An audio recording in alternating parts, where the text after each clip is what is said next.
not sin to know for whom the bell tolls, it tolls for we.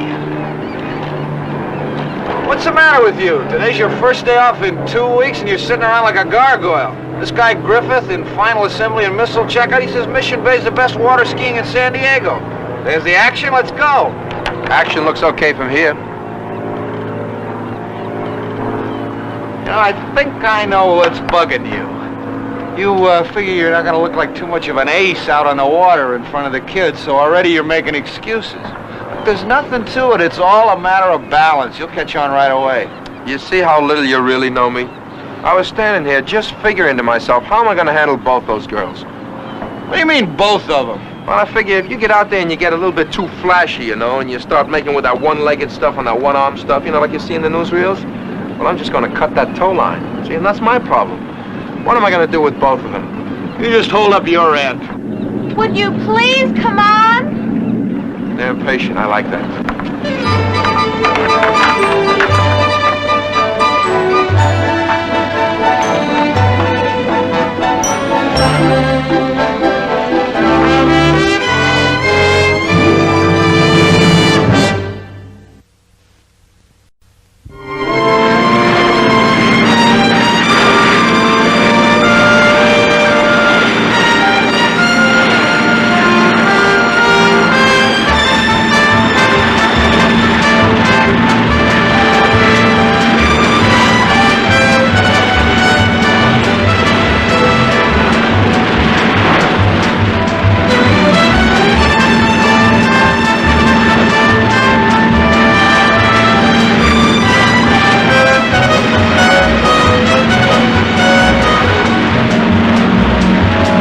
Why don't you try it next?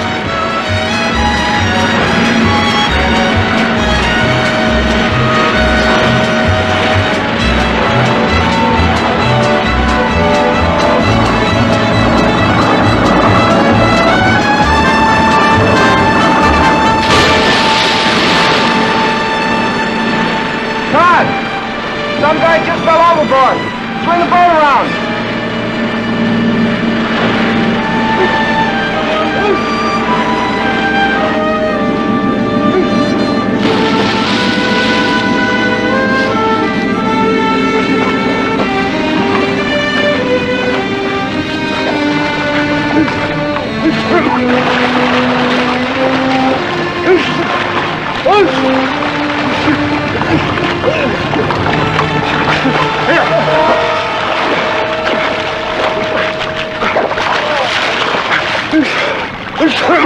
You all right?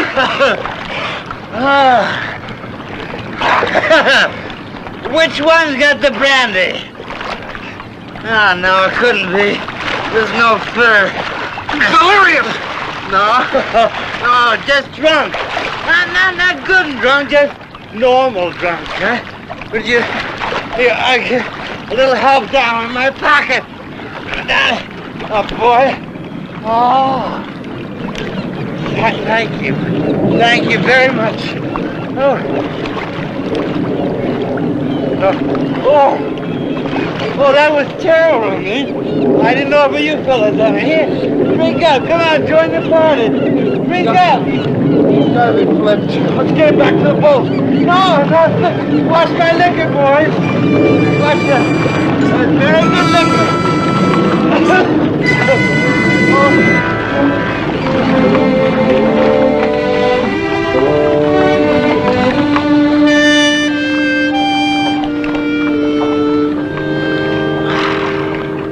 If you'd have listened to me, you would have put me back aboard my boat. But oh no, you gotta bring me all the way into shore. And you know what you did? You cost me one of the sweetest deals a man ever almost made. Did you see that distinguished group I was with? Jockeys. Some of the top jocks in the country. I was just about to close a deal with them that would have set me up for life. Which one of you guys needs respiration? Did you bring a stomach pump? Yeah? There's your man. Did you swallow much? Are you kidding? Uncle Mike! Are you all right, Uncle Mike? Oh, yeah, I'm fine, Princess. Just mad. Right in the middle of a sentence, I lost my balance.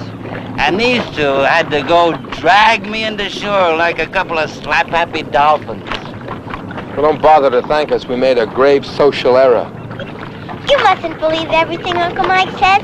He's really very grateful. Why, he can't even swim. Do you have any idea how much it costs the taxpayers to take this rig out? Relax, it's deductible. I'm Linda McKay. How are you? This is my buddy Todd Stiles. I'm Buzz Murdoch. I want you to know I think you're both very wonderful. You saved my uncle's life. Well, we were going swimming anyway, right, Todd? I'd like to be your friend. Where can I get in touch with you? Well, that sounds very nice. You can reach us at the missile plant. That's right. Well, he's all yours. We got to get back to our own boat. Bye.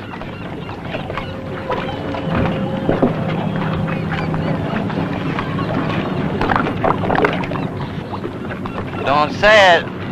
I know I got it coming, but don't say it.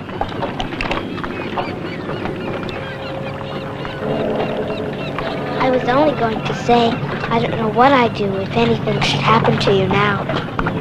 Well, Princess, what could happen to me that hasn't already happened? Don't you worry your pretty little head about your old Uncle Mike. I always manage to bounce back.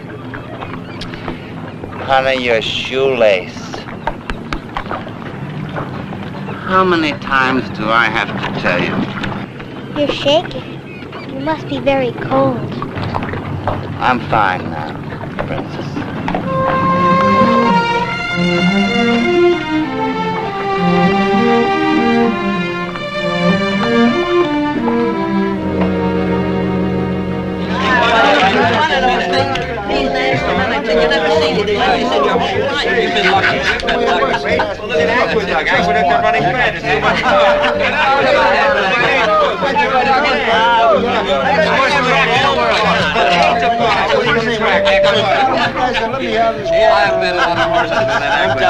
Hey, listen to this. You see, I'm sitting there with Stubbs on this dog, Tangerine. You understand? And now listen. Now this neck should have been a dog. I seen dogs run better.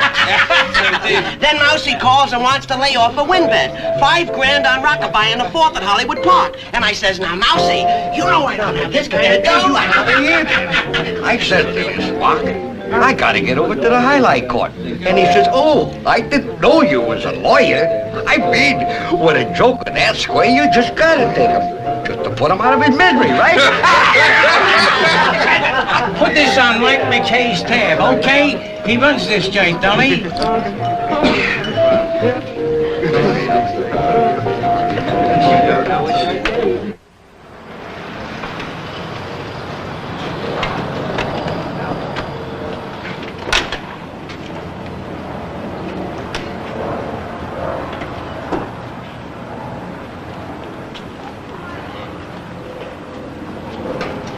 Hello, Mr. Hammond. Hello, Linda. What happened to you? I perspire a lot. Linda, I'd like a word with you. You too.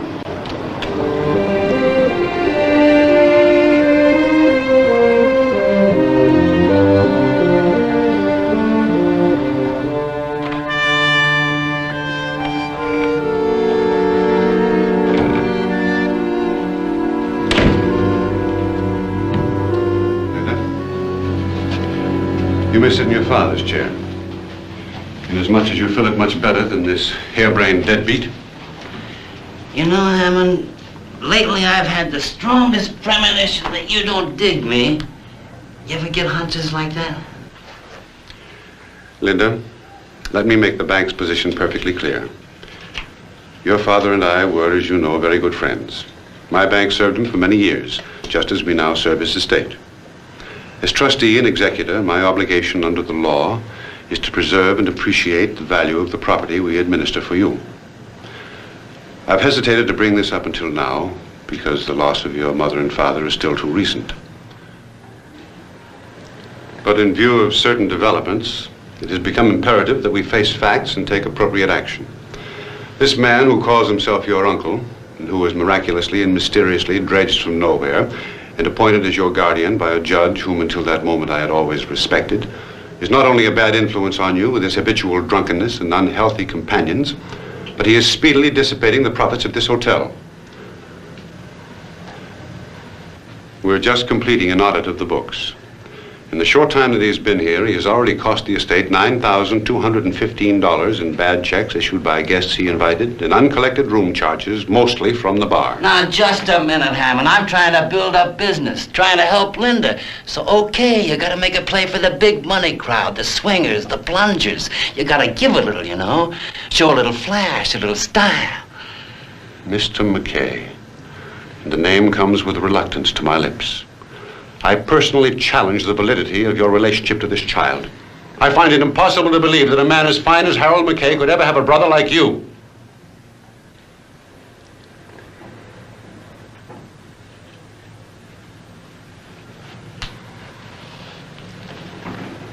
Linda, as I told you last week, we have a firm offer from a hotel chain in Chicago for the hotel. We can make you a handsome capital profit. But I don't want to sell. Don't you think I know that? I know how you feel. To leave this hotel and all the memories it has for you. But Linda, it's got to be done. And there's one other thing that's even more important. I just talked to Judge Lindstrom. I had to tell her that the bank is bringing a petition to have your uncle removed as guardian. She has agreed to have a hearing the day after tomorrow. But Uncle Mike is all I have. I love him. The Kimberleys love you, too. They want you to come and live with them. I won't do it. I won't leave Uncle Mike. I hate the Kimberleys. These things are never easy, child. But if your father were here, he'd understand. He'd know that what I'm doing is the right thing for you. Easy, Princess. Maybe the man has a point.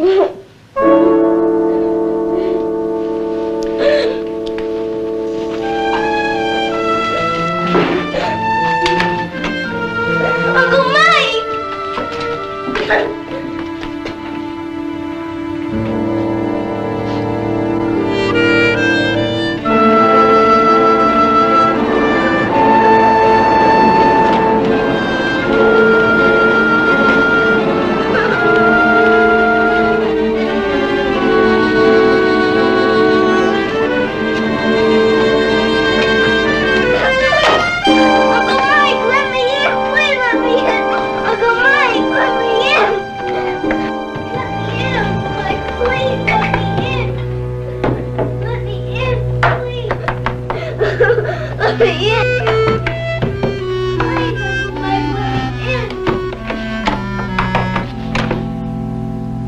You can't let him do it. He's got all the law books, Princess, all the money. The whole respectable smear on his side. But Judge Lindstrom made you my guardian. And as long as you're here, we can manage things. That's what I thought too, honey, but let's face it. I tried to help, but it just hasn't worked out. I think the best thing for everyone is that I just cut out. I love you, Uncle Mike. I don't care about anything else. I don't want you to go. The judge will understand. I'll make her.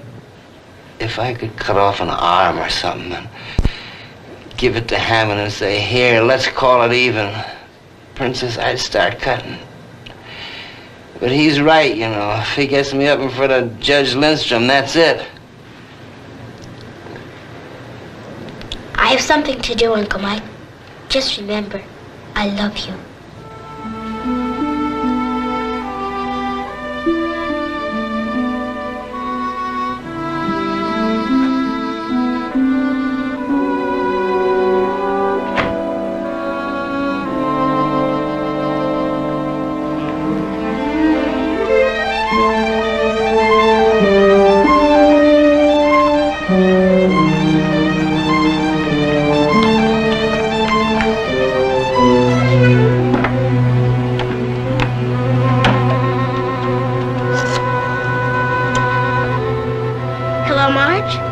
Will you please send Mr. Higgins up to my uncle's room? I want a special lock put on the door. The kind that locks the door from the outside. Yes, that's right, from the outside. Thank you, Marge.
Daddy. Hello, Ralph. Morning, Linda.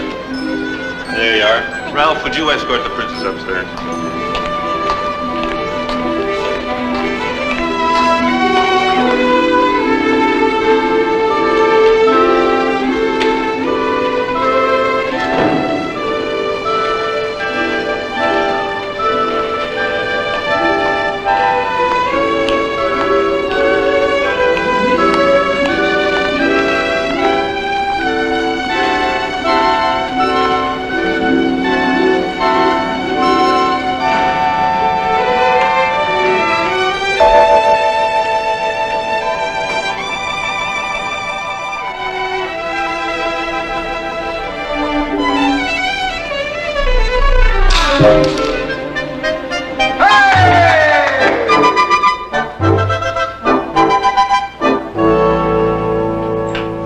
They're getting General Clinton on the line, Mr. Broussard. He wasn't at Vandenberg. He's at the Roswell launch site. He's coming right on, General.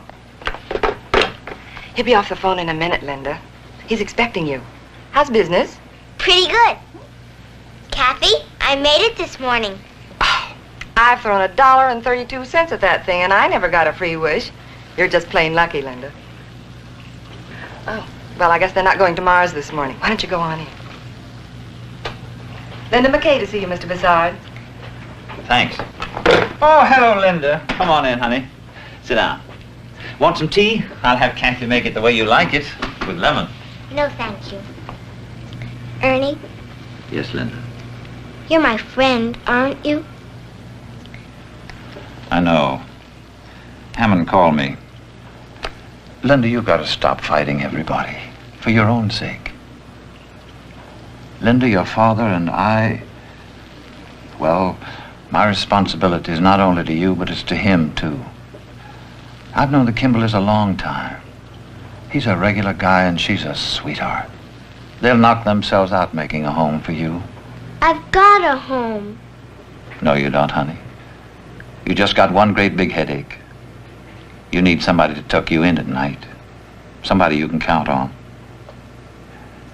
Now, why don't you stop thinking of Mr. Hammond and the rest of the people at the bank and the Kimberleys as some sort of monsters from outer space? You shouldn't think of Uncle Mike that way either, Ernie. Okay, sweetie. How can I help? Uncle Mike fell off a sightseeing boat yesterday. 2 boys saved him, Buzz Murdoch and Todd Stiles. They work here. Ernie, can I have them till tomorrow? Now, what good is that going to do? I have a lot to do before the hearing, and they can help me. One of these days, Linda, I'm just liable to say no to you. Kathy, get me Johnson in personnel.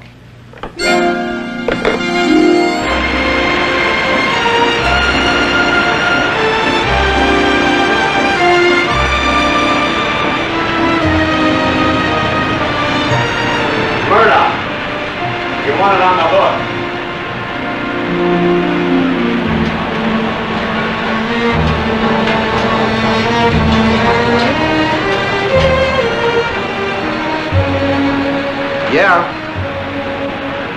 Yeah. Right away. That was personnel.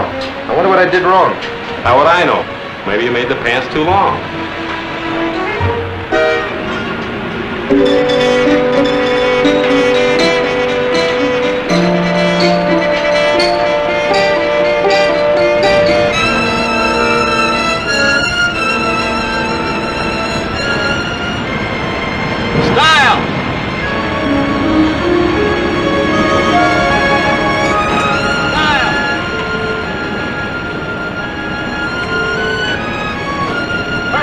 For you, on the phone.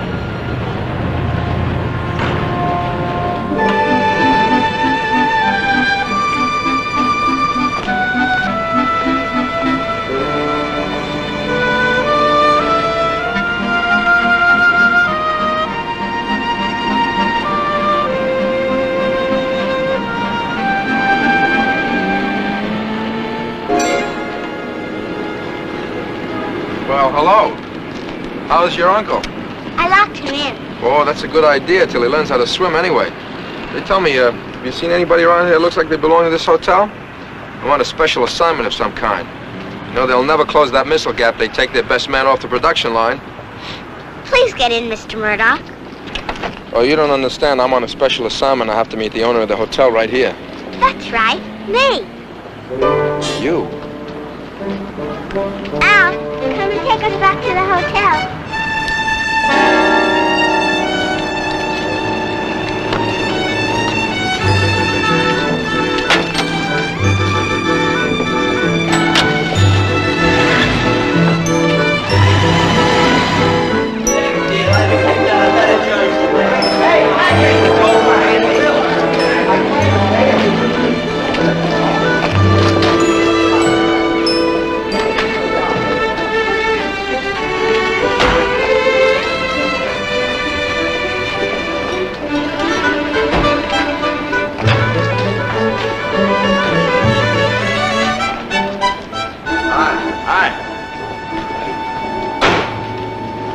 Hi, Linda. Hello, Mr. Stiles. What's the scoop?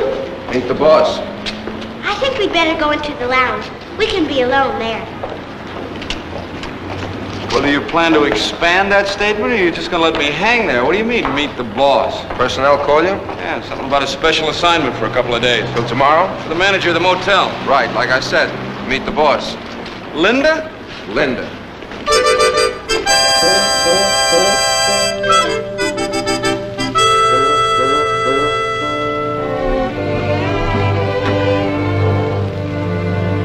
What would you like to drink? Oh, you're gonna mix the drinks, huh? Daddy taught me. Oh. Please don't treat me like a child. Well, that's a mistake, huh? Oh, it's all right, really. Everybody makes the same mistake, except Uncle Mike. Everybody thinks a child doesn't know much. But Uncle Mike understands.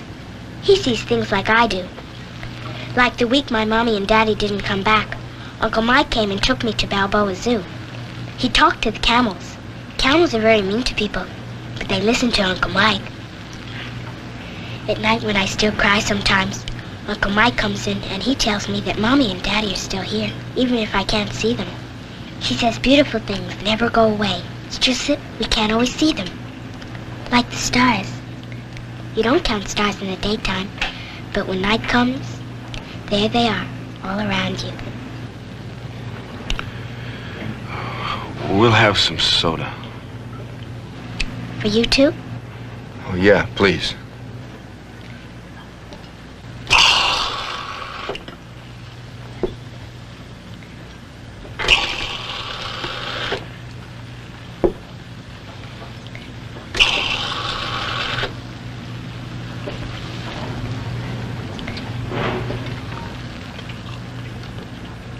You saved Uncle Mike yesterday.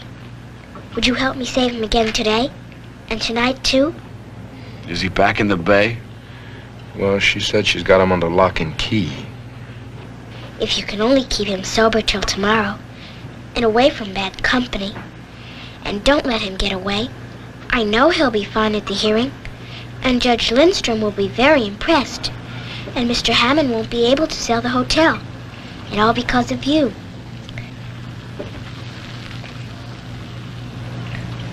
Uncle Mike!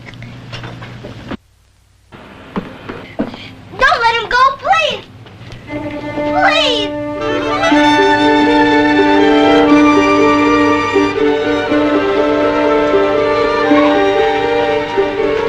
Hey!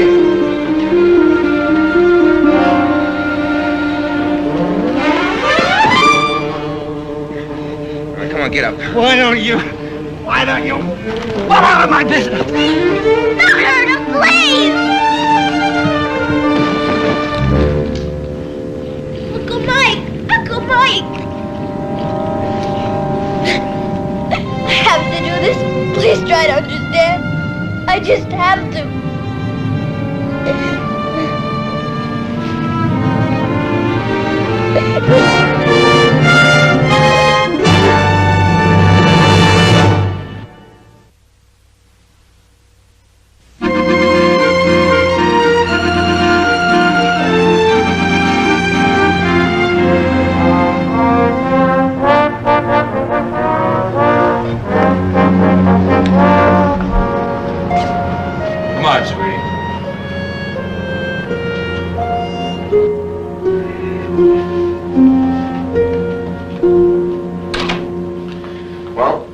dry country now, Uncle Mike. Real dry. The only way you're going to get a drink between now and tomorrow is the bathroom faucet. You're quite a rock crusher, aren't you? Yeah, I'm the only kid ever born on the chain gang. So you're gonna be the jailer, huh? How's your bullwhip? Not bad, but you should see my cat o' nine tails. I keep getting this horrible feeling, you know? Like one of us ought to be dead. I feel full of life. How do you feel? I feel like I'm going to sit right in this chair till you climb down off the wall. Well, how do you think it feels to realize that your own niece has to lock you up like an attic case?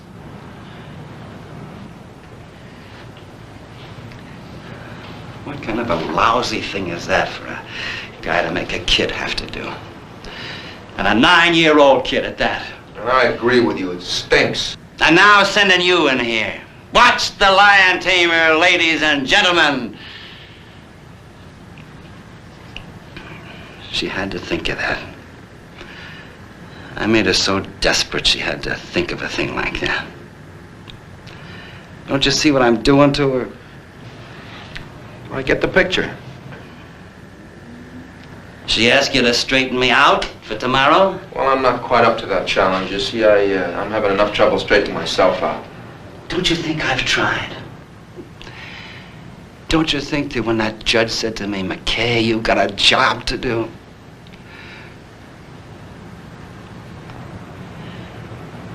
How did she put it?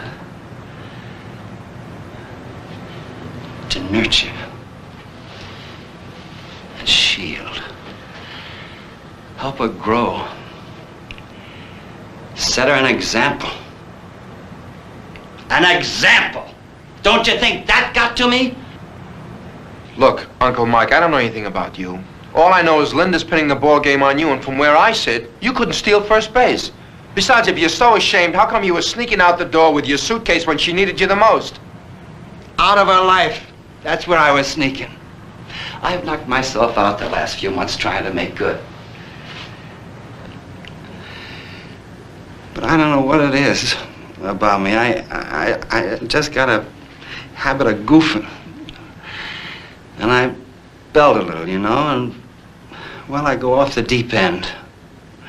Look, all I need is a little more time. You just can't kick in away a life in 4 months. I'm just not up to facing that court thing tomorrow. You gotta see that. Look, let's just take it one step at a time, okay?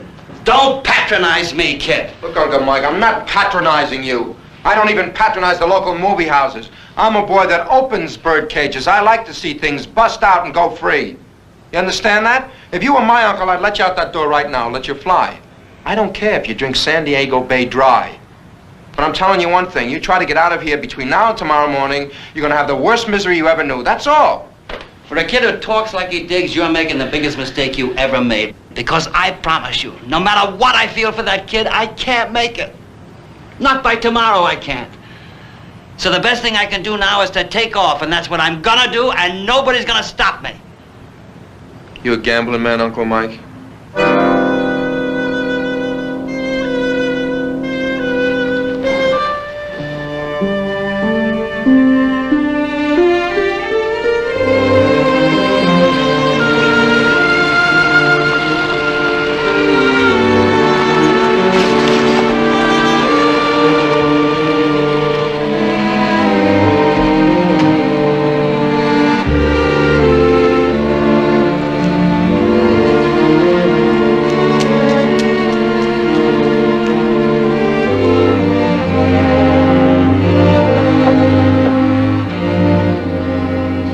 Judge. Traffic. Sit down, Frank, please. This is just between us. Mm-hmm.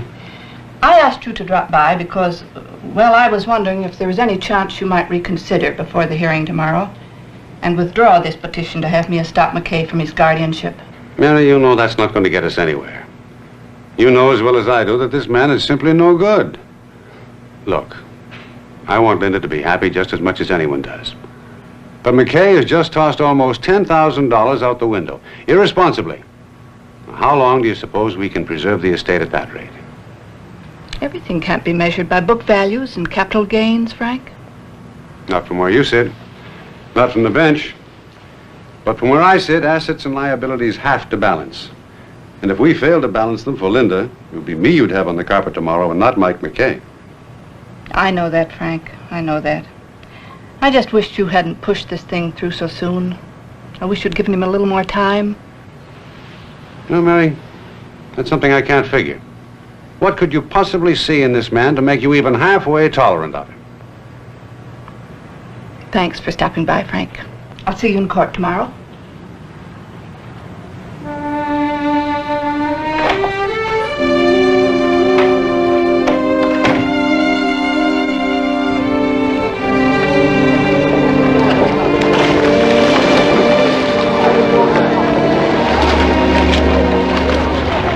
You and Buzz are my guests. For a little while longer, anyway. All last night, I kept wishing this morning would never come. How's he doing? Well, he broke a window last night. He thought I was asleep. Come on, drink your orange juice. Want to grow up to have pretty legs, don't you? Vitamins, pretty legs. I don't want anything.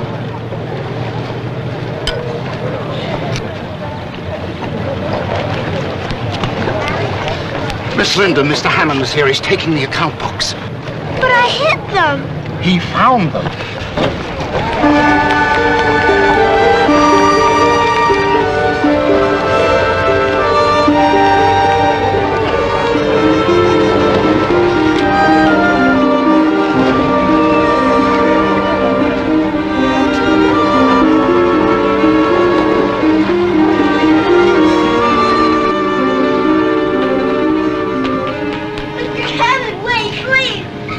I'm sorry, honey, but I'll need these in court to show where that $9,000 went.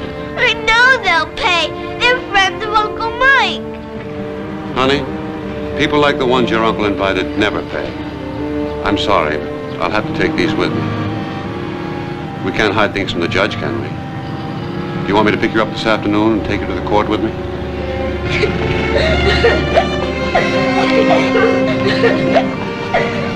If they'd only pay, Uncle Mike wouldn't have to run away.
This isn't the case of some score against an ordinary mark. That's a different story. You boys didn't beat some big hotel chain out of those rooms and drinks. You took a future college education away from this little girl. And the bread right out of her mouth. Now I ask you, is that the kind of thing you want to carry around with you? A thing like that could even bring a man bad luck.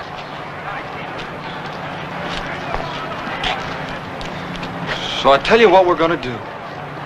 We're going to pass the hat. We're going to see how much of that $9 grand we can pull out of the air. Now, Linda herself is going to pass among you. And boys, let me just say this. Let your conscience be your guide. Go ahead, honey.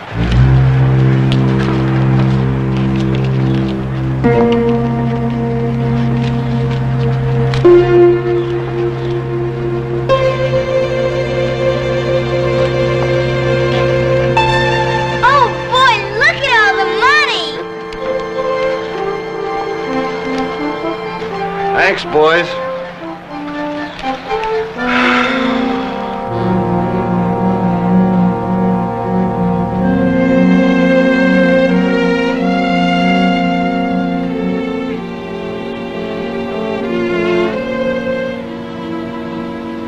You're so interested in that rug, maybe I can fix it so you'll end up on it. You're not reaching me. There's only one way to reach you. That right needs a little work. Oh, come on, you're not with it, Mike. You swing like a guy that hasn't connected for so long you wouldn't know what to do if you landed one. You keep telling me how hard you're trying. Well, I think you stopped trying. You're on a failure kick, so admit it. You think it's the booze?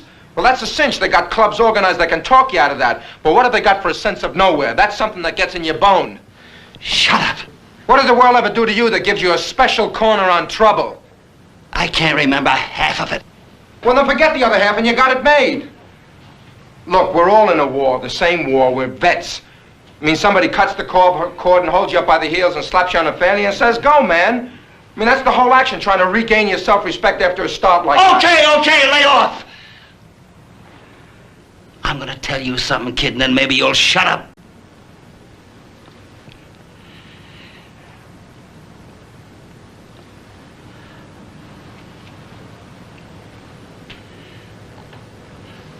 Only one other person alive knows this.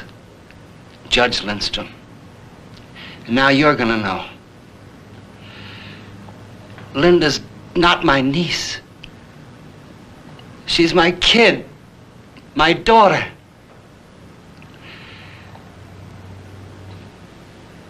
Does she know? It doesn't figure. No. Why not? Why? Who gives a kid away? All kinds of people.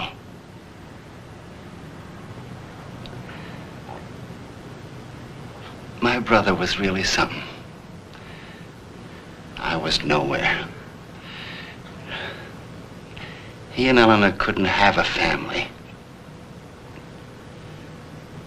The girl I married died. The nurse brought me Linda. Well, kid, I made a deal. You understand? I made a deal. The only good thing I did in my whole life.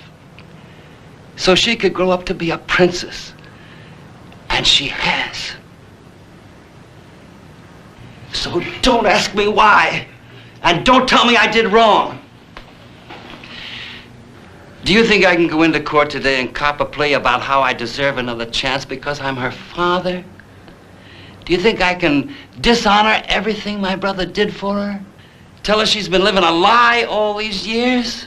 Destroy a beautiful memory and put what in its place? Me?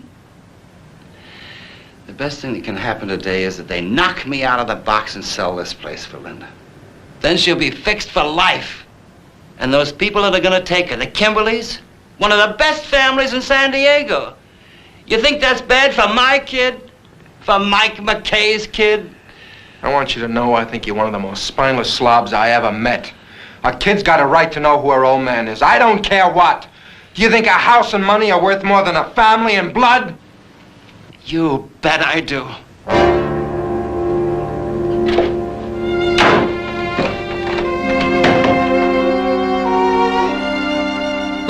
I'm walking out of here now, and I'm leaving the door open so you can go if you want. Put your dirty laundry in a two-bit satchel and hit the road. And when I get down to the lobby, I'm going to have a bottle sent up for you, so be my guest.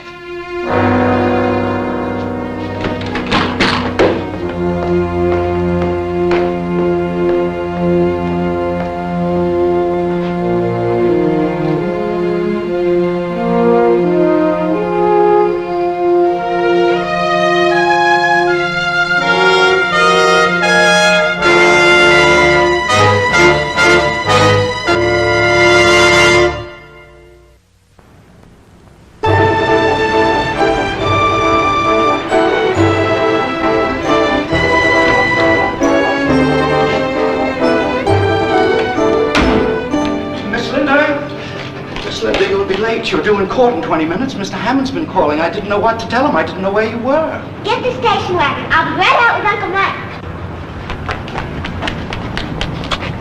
Buzz, Uncle Mike isn't gone. I'm sorry, Linda, but believe me, it's just better to let him go. Buzz, how could you do it?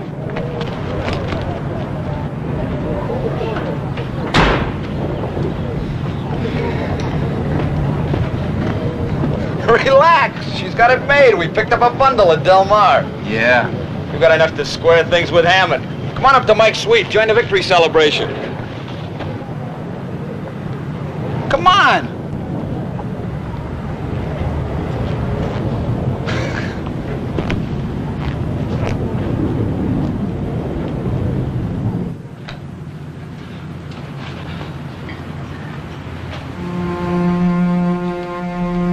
This time, Princess, I wasn't running away. I planned to say goodbye first. But you don't have to say goodbye, Uncle Mike. Oh, your friends, they paid us the money they owed us. Now you can tell the judge you were right all along. Uncle Mike?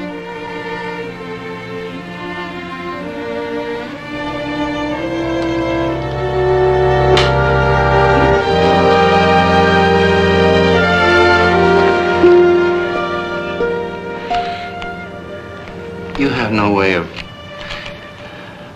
remembering your aunt, my wife. But if she'd lived, things would have been different.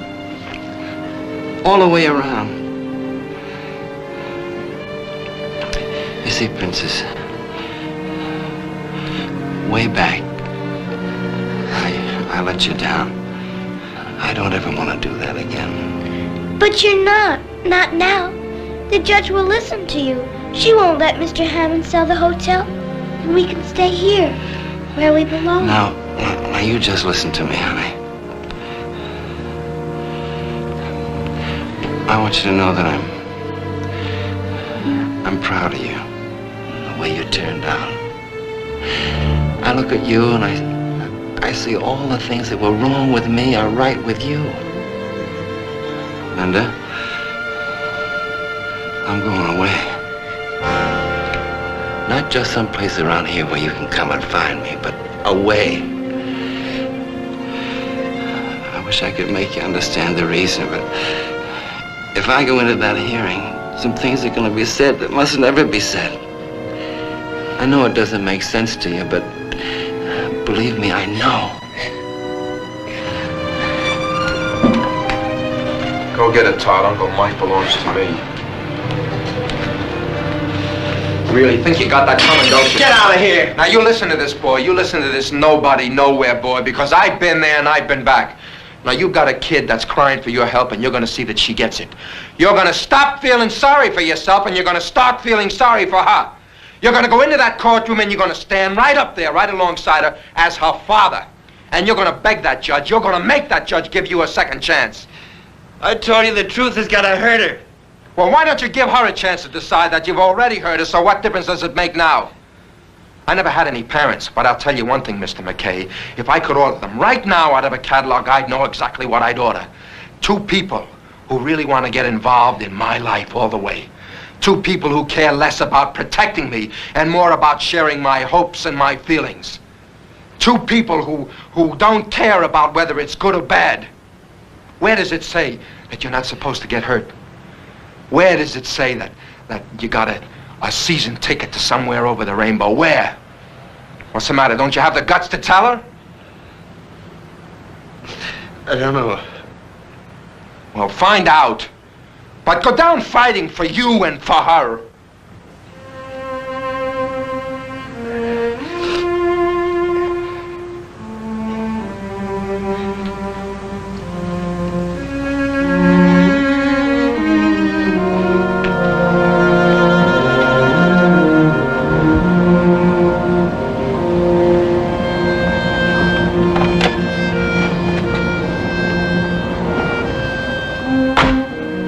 Linda, are you sure you don't want us to come with you?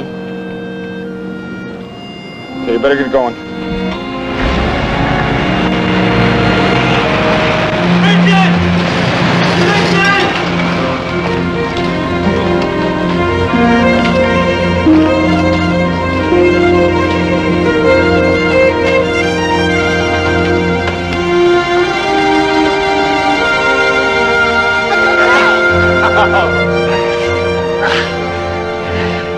Everything's gonna be all right now, Princess.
This has been a Screen Gems film presentation from Columbia Pictures. Herbert B. Leonard, executive producer.